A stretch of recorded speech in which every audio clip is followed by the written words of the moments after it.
What a couple weeks. I know this is going to be shorter on the video, but what a couple weeks. And I wanted to go into everything.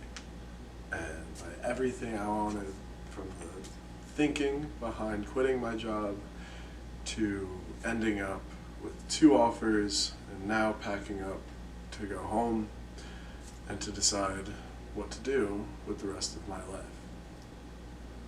We'll get into that. So, without further ado, welcome back to the channel, and welcome back to Brad Getting a Job. And we did. Got 2 of them. 2 of them to discuss, to deliberate between, and find out what I'm going to do. All right.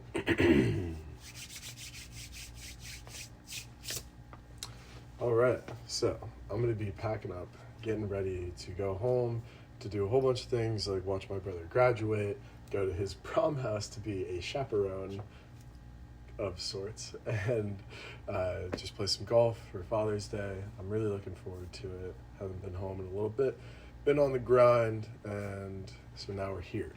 And so with that, I wanted to really just start to explain what happened. I mean, I quit my job probably 3-4 weeks ago at this point, around May 14th, I think.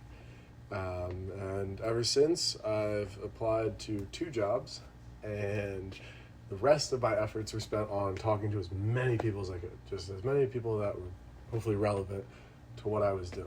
And that was good and not good in the sense that the real estate specific people that I talked to, they led to good leads, and I still think that that's probably the way that I would go about doing it.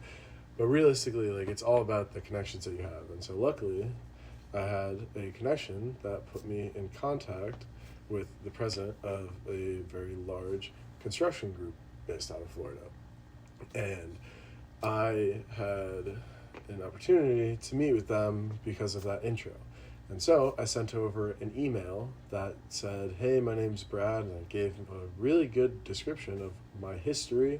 It was brief, but to the point, got it across, and it was so well written that the person that connected me happened to be sitting next to a startup founder who saw that, and he's like, who is this guy? I want to talk to him. So he set up a meeting first, and that was the first job that I got. And so that was on Wednesday. I got that offer. It's now Thursday. And today I got another offer. And both offers are phenomenal in their own way. One of them's at a startup that is at 22 million revenue. And there's another one that's at $1 billion revenue. And they are both fairly senior positions within the company, just in terms of what I would be doing. And so with the startup, I'd be in charge of all of the go-to-market and just turning our company into an absolute powerhouse of an AI and commercial real estate blended company. And then the other one is work at an established real estate firm that has basically everything going for it for the last 80 years, and work very closely and alongside the co-president and do not only the administrative tasks, but then also just find my own. Just understand what value I can actually provide to that company, and then go and do that job. So whatever that looks like, whether that's an AI implementation itself or anything else within construction and real estate that I can do for this $1 billion company, I'm sure they can find me a job within there. And I think that the co-president just wants me to be able to be crafted into his ideal candidate to do the roles that he needs to do. And so I'm really excited by both opportunities. I think they're both fantastic. I'm very, very appreciative of both. And so we're in kind of a predicament. It's like, okay, well, which one do I choose? Which path do I want to go down? And it's kind of like playing poker, as the president said. You can either have high risk, but very high reward within the startup. And then I'd say that the larger company, definitely a little bit lower risk, but, you know, I mean, still really solid. I'm going to be in contact with everybody. I'm going to be in meetings with the senior executives and just understanding exactly how this company is run and how to run it better. That's pretty awesome. And so I'm really, really excited by all of that. So now I need to figure out which one I'm going to do. And I will say, at this point, I have expressed great interest in going with the startup. So great interest that I even said that I accepted yesterday, because he gave it to me yesterday. I was like, oh my God, this is the greatest thing ever. I hadn't even had the meeting with the construction company yet. And I was like, absolutely. That job description, daunting. I will say. That is going to be tough. Like, it's going to be a tough job. I mean, it says in the job description, this is not a 40-hour work week job. Like, it's going to be a lot. And am I ready for that? Yeah. I mean, I was working a lot of hours in my last job, and I worked long hours when I was a young landscaper, and I know that that's what it takes to go to the top. I know that you're going to have to sacrifice your years when you're 20, hopefully when you're 20, and you get that opportunity when you're 20. And then from there, you build that out, and then you're 35, and you don't have to work anymore. That's chill. I would be down to have kids at 35, not have to work, just be able to hang around them, watch them grow up, and they drive a fucking M5 to school. That's chill. Like, that's super chill. And I like that opportunity to do that. I think that the larger firm, you're gonna be working there forever. And so it's not really the only reason, but I also just really want to build something. Like, I want to make a massive impact on the world. And I think I absolutely would at the large company. I think that it would be a more immediate large-scale impact.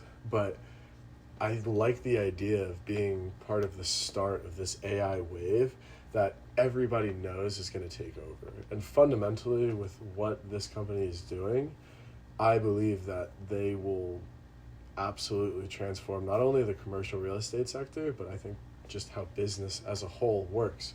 Obviously, they have to be the AI ones to do it, and there's a couple people doing AI companies, and you're kind of banking on the fact that it would be that company that it actually works out for. But no risk, no reward, no risk, no yacht. Realistically, I want a yacht.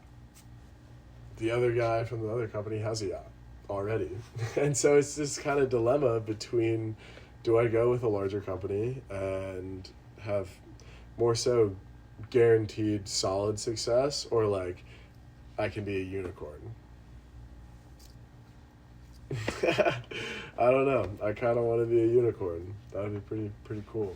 And I think that there's a lot of crossover between the two companies, potentially. And I'm even thinking that as one of my first things, I try to do the AI development within the larger company. I don't know. I got some big ideas. With what's going on. And it's really exciting to me because, I mean, last week I didn't have this. I had the meeting set up, I guess, but, I mean, not two offers with a revolutionary AI company and the largest construction company in Florida. Like, life's chill, bro. Life's chill. I like that. And so I'm going to go home, figure out what is going on, what is my exact path forward, get a plan, utilize the flights, and we'll see from there. I mean, we out here.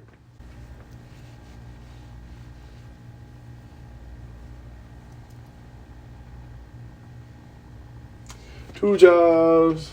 I got two jobs. One for the startup, one for the co. I got friggin' two jobs, bro. Literally fuck with me.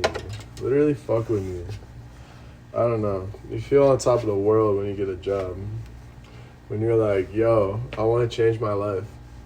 And then you change your life literally 3 weeks later and you've had the biggest fun ever. Alright, so let's talk about the fun too. Because, I mean, I've been networking, but like by networking, I've been chilling. Like, I've just been talking to as many people as I can and just hanging out, just having a good time. Whether that means I'm networking at friggin' Space and I'm meeting people in real estate there, or I'm just meeting interesting people. Like, I've met so many interesting people over the last 3 weeks, and my energy has always been just so proactive about making a good impression and just having the best time ever with the people that I'm with.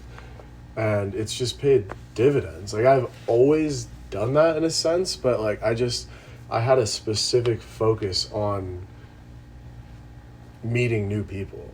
And like, I'm a social guy already, but like, it's a muscle for sure. Like, it's absolutely a muscle to be able to just go up to anyone and say, hello, my name's Brad, this is what I'm about, this is what I do.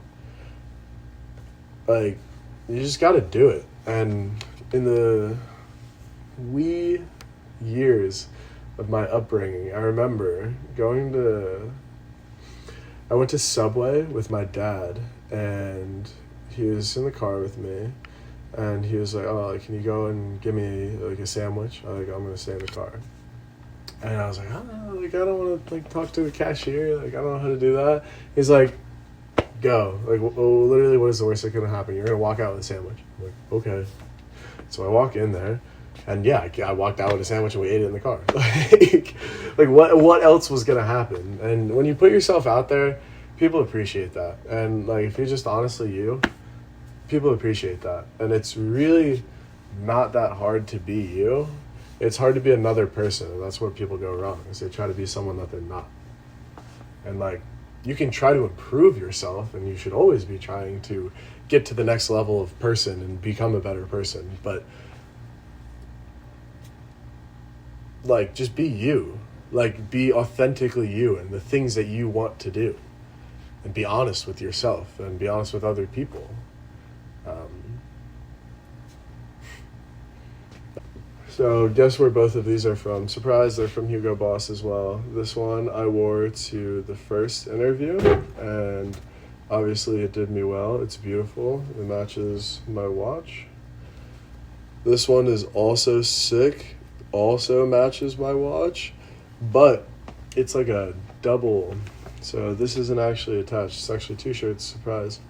But a long time ago, when I went on this journey of, I'm going to talk to every single person that exists, I was hanging out with my friends, and I put on a white shirt, and I put on something very, very similar to this over it.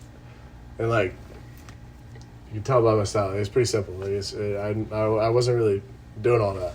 And so I did that. I remember looking at myself in the mirror. I was like, I like how I look. Like, I'm genuinely happy with the way that I am and that I look. I was content. And honestly, that feeling of confidence never left. Like, really never left. Like, I've just thought I was the man ever since. And that's how you gotta walk through life. Like, you gotta feel like the shit. Otherwise, you're not. Like, you are what you think that you are. If you feel like a piece of shit, you are a piece of shit. That's just the way it is. Like, we are such unique creatures. We really are such unique creatures in the way that we work in our mental and the way that we interact with each other. And if you just tell someone that you're the shit by the way that you speak, your confidence, your swagger, your walk, whatever, like, they understand that and they fucking appreciate it, bro. Like, they really do. And it's not all that difficult. It's difficult when you haven't been doing it, or when life's beating the shit out of you and it sucks and things aren't going your way and you're not getting interviews and you're not doing it. Like, it's hard, but if you keep it up through that, you're just going to go back on the up. And so life is always going to bring you up and down. It's about how you get up and how you prepare yourself for the fall, because it's going to happen. It's inevitable. So you got to deal with it. You can't get too upset about it. You got to find a way around it. So what are you going to do to do that?